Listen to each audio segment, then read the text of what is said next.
Thank you for joining us, Phil. Can you please get us started with opening remarks? Yeah, I think morning everyone, afternoon. Obviously we're coming off the back of a road trip. We give the players a couple of days off. It's my first road trip really, and the time difference and obviously the travel and stuff really took it out of everyone, and the efforts that we put into trying to win the game. So it's important now with the stage we're at of the season, and particularly the stage that the squad are at in terms of the amount of injuries that we have, that recovery is probably more important than the training, and mental energy, mental freshness is more important than overtraining a group of guys now that we're down to the absolute bare bones in terms of squad availability. We're literally waiting, or we'll have to wait to the very last minute on Figal, Gibbs, Gregory to see if they come through, and we just hope that our great medical staff can work miracles and get at least 2 out of the 3 fit for the game at the weekend, which is our game in hand, which is Red Bull's game in hand, which is the game in hand that we had from the called off game earlier in the season. Which ultimately becomes one of our most important games, and what I'm looking for now is that we're at the stage of the season where we can go either way. We can win one game and we can go and kick on, or the mentality of the team can look the other way and think that the season's over, and the players that I select from now to the end of the season are those that are going to be on the journey with us, and not the ones that lack belief. And I was really pleased with the performance levels in both the games, so I can't criticise the team for their performance levels. Just two a penalty and a set play goal, and ultimately a poor refereeing decision cost us a little bit of joy from the road trip. But we're under no illusions about the size of the task for the game at the weekend. And it's one that I'm excited about. It's one that I'm looking forward to, because ultimately, people say the hard. I think hard is what makes this sport great, and hard is what makes management so great for me. Is the bigger the challenge, the bigger the excitement that I have, and I hope my team feel the same way. We'll get started with questions. We'll start with Lauren, then Michelle. Thanks, Rafa. Hi, Phil. We are getting to the point of the season where we need everyone on the roster to step up when called upon. How is the coaching staff getting everyone locked in for the final push of the season? Well, I think that is a great question, because I think this is where you do earn your money, because ultimately it's easy just to go out there and put on a training session that you've probably put on for the last 6, 7, 8 months. Now what we've been working on is mental freshness. Is going out there and giving them real mental freshness, making sure we get the training right, making sure we get the environment right, making sure we don't drop any standards, making sure that the elite behaviour that we've been demanding all year doesn't fall below that, because we're at that stage of the season when your mind can start drift in terms of your own individual situation. Am I going to get a contract next year? Where's my future lie at this football club? And then drift in terms of looking forward to your holidays, which for me is totally foreign anyway. But it's subconsciously you can do that when you get to this stage of the season. So it's about mental toughness, it's about mental freshness, and it's about getting them mentally ready to go and fight for the next 7 games. We've got 7 games. We've got to win 5. And maybe draw 1 to get to where I believe we should be, or I believe we want to be. And we've got to make sure that we believe that we can do that, and we've got the talent to do that. We've been on runs. We've been on runs this season where we can easily achieve this. Now it's about belief that we can achieve the things that we want to achieve, and to do that we're going to have to sacrifice. To do that, we're going to have to do something that this football club's never done before, probably, and that's go on an incredible run. And that's the exciting challenge ahead for me as a manager. That's what I'm challenging my coaches, is to get that belief, to get that confidence, to make sure that we've got the right players on the bus.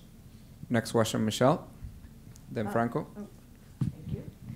About the injured guys who are day to day, I guess you said you have to wait till the last minute. Yeah. If I was doing the math earlier.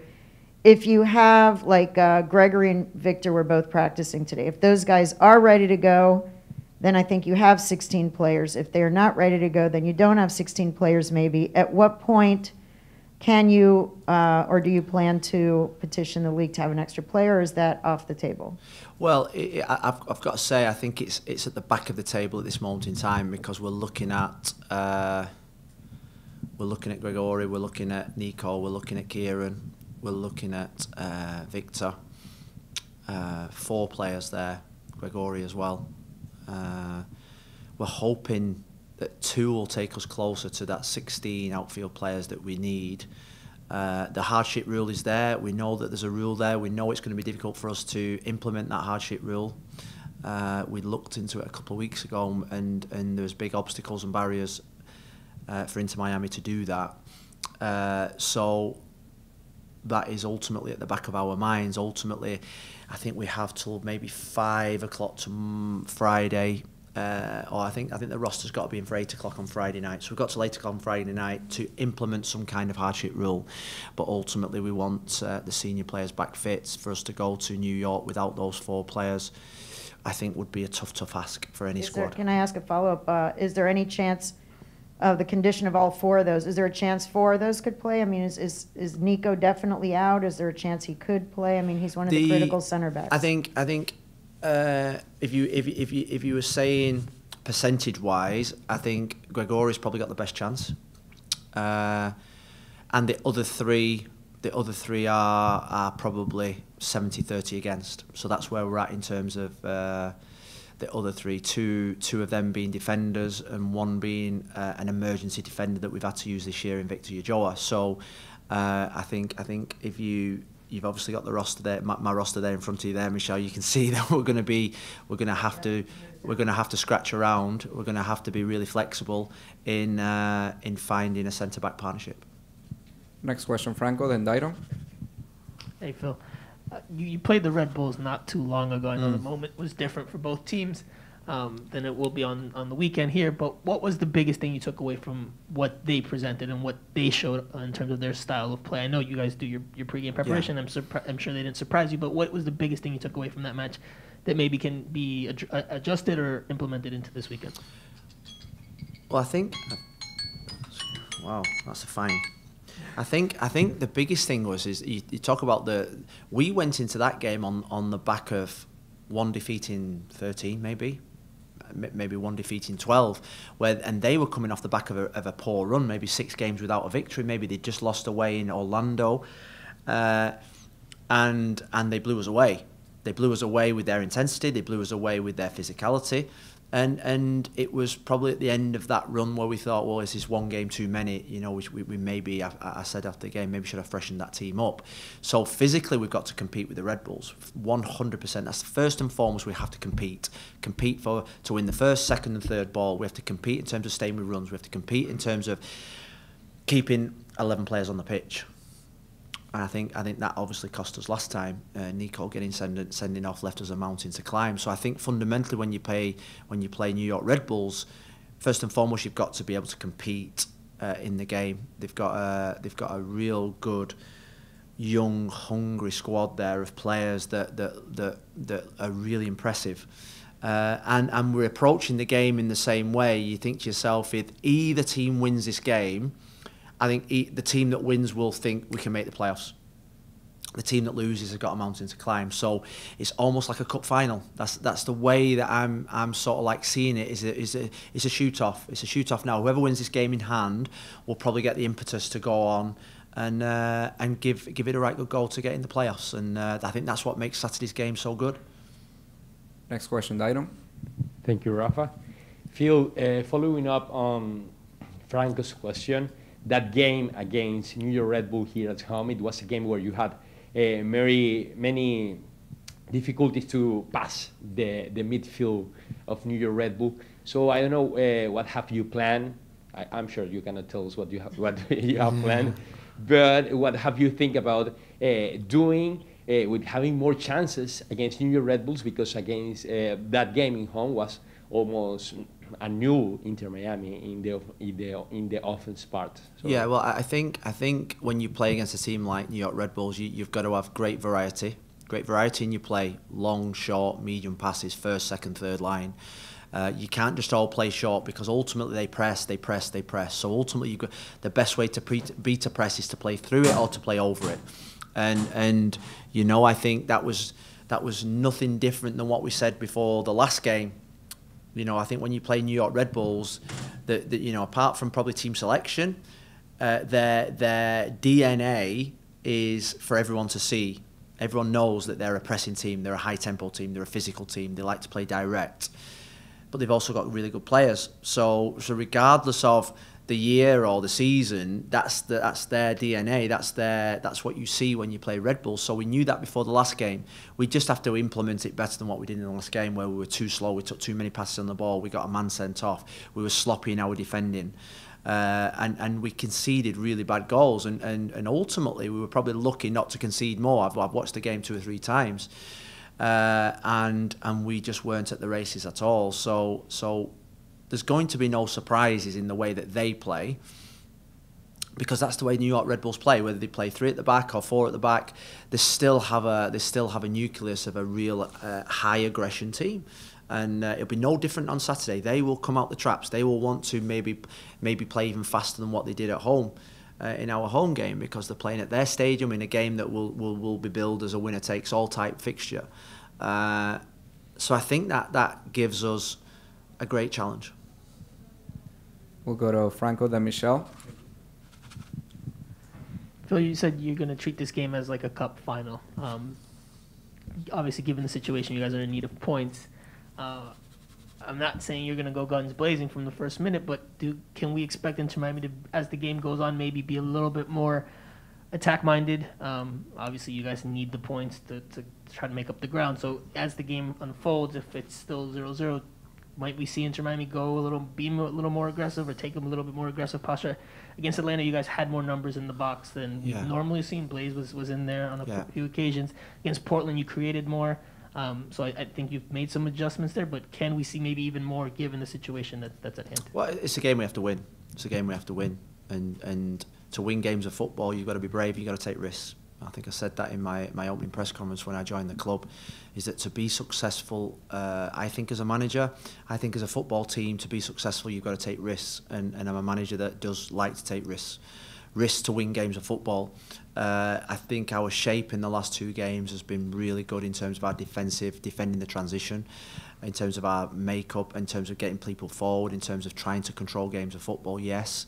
But ultimately we need to take more risks to have more players in the final third, to take more risks in terms of giving the platform for our best players, our front players, to have more freedom to go and express themselves. And I think the biggest thing about now, from now to the end of the season, if our front players perform, we will get in the playoffs.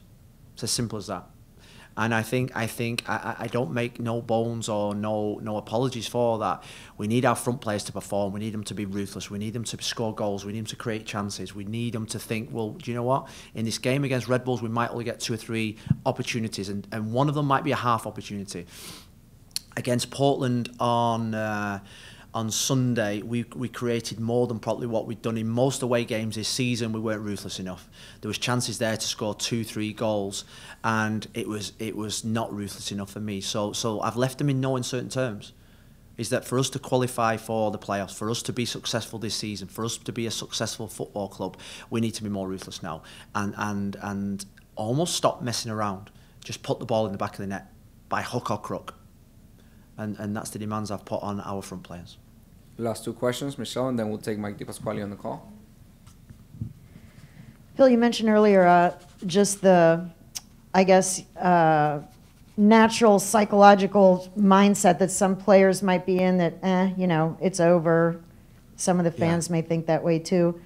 How do you keep guys from, I guess I have 2 parts of the question. One is, do you feel that your whole locker room is on the train with you, that you guys are all in the same mindset, or do you feel there are some guys that still need to be won over to have the belief that you're talking about that you need? Do you think all the guys have the belief, or some, or most? I think the question I'm going to ask them tomorrow is that do they believe they can make the playoffs?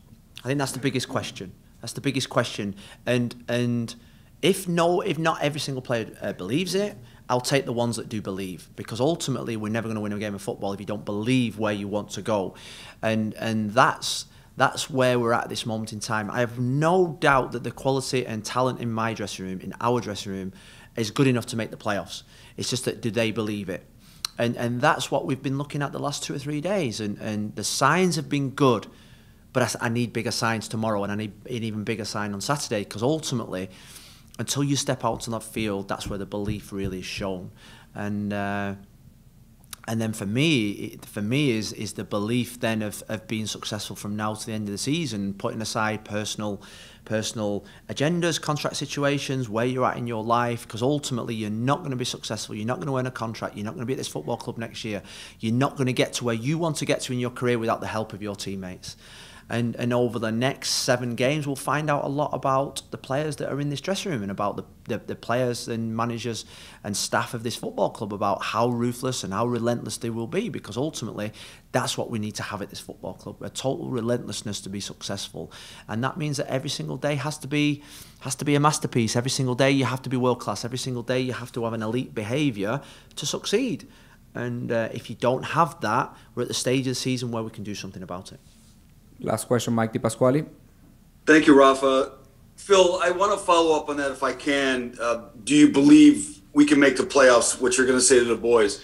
When they saw you Sunday, how angry you were on the call that was made against you, that most people will say was a wrong call. Don't they understand the passion that you have, that you want to make this thing work and that bring out the best in the players that you have, that you still can make the playoffs? Yeah. Yeah, I think you're right, Mike. I mean, I have no doubt in my mind. I haven't had a doubt in my mind whatsoever when we got beat by Nashville at home, and then obviously the 2 defeats on the road. I have no doubt in my mind that if we can get this team playing like they did a month ago, then we can make the playoffs. And you know what? I think the biggest thing is if I didn't have belief, then I'm not the right man for this job, because I have to keep belief. I have to keep striving to get the belief into the whole of the club, not just to the players. It's the staff, it's the ownership, it's everyone has to have that belief, and we all have to be in it together. And we've got a really, really, really good team spirit. I saw it on the road trip. The spirit was fantastic. Belief and spirit should come together. But we've took some knocks the last 4 games. Them knocks and the defeats have knocked us and knocked the belief of certain, probably individuals more than others. We need to make sure that everyone is on the same bus together, driving in the same direction with the same belief. Because ultimately at this stage of the season, my experience as a player and as a manager is that this is the most important part of the season, where it's not about systems or tactics. It's not about the players that you pick. It's about the mentality of the squad, the mentality of going to Red Bulls away from home on Saturday and by hook or crook getting a victory, or a hook and crook getting a result, and digging out results when you're on the road. And what I saw last week on the road trip, I saw a team that did everything possible to get a result for Inter Miami. And I was proud of their 2 performances in both games, and the anger and frustration that I had during the game when the ref didn't give the goal, and the anger and frustration afterwards when sometimes you've got to fight for your team, for your family. And I call these are my boys, these are my families, is that you got to fight because they give everything, and we didn't get the rewards that we should have got at Portland. And that's why I questioned the standard of the referee and the standard of that decision. And I will do no different in the next game if it goes against us as well. So we've just got to make sure that we remain and we retain that fire in our bellies and that belief in our bellies that we can be successful. And I say to them all the time is that we're in this football club to be successful. The ownership wants success. They want success, and we have to deliver that success. That is the pressure of playing for Inter Miami. Playing for Inter Miami comes with expectation and pressure. But that's why we wanted to come to Florida, to Miami, because we wanted that kind of pressure. So don't buckle on it now. Don't be scared of it now. Embrace it. Enjoy it. And go to the Red Bulls Arena and go to Columbus and go to Toronto and whoever we play in the last 7 games and attack it and be fearless. Thank you, Phil. Thank you. Ralph, I want him so far. I mean, he's a guy who's, doesn't get paid the most, doesn't get the most attention, but he does seem to get things done. Yeah, and he's a player that causes me the least amount of problems. because he never comes to see me. He just gets on with playing football. He never bangs my door down. Says good morning to me every day. He's always got a smile on his face. Always, you know, he's always that team player. And if you look at when Brek Shea plays, you think about the opportunities we had at Portland. He probably had 2 really good opportunities. He's a goal-scoring threat for us. Saturday against Red Bulls, I said to him this morning, he could be centre-back. Could be centre-back on Saturday. You never know. We haven't got McCoon. We might not have Figal. We might not have Gregory. He could be part of the back 3. And he just said, fine, no problem. You know, there's no histrionics. There's no... He's just a throwback to that player that I maybe grew up with that just wanted to play football, that comes in every day, works his goddamn hardest, and then goes home and rests and recovers for the next day.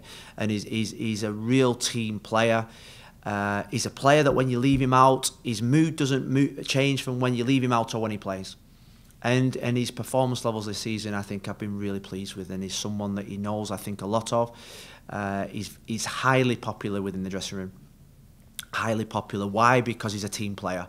And every football club in the world needs people like Brek Shea in their football club. And, you know, he's a joy to manage. He's a dream. He's a dream player to manage. And is that enough? That's great. Thank you. I'm glad I asked. Thank you. Thank you.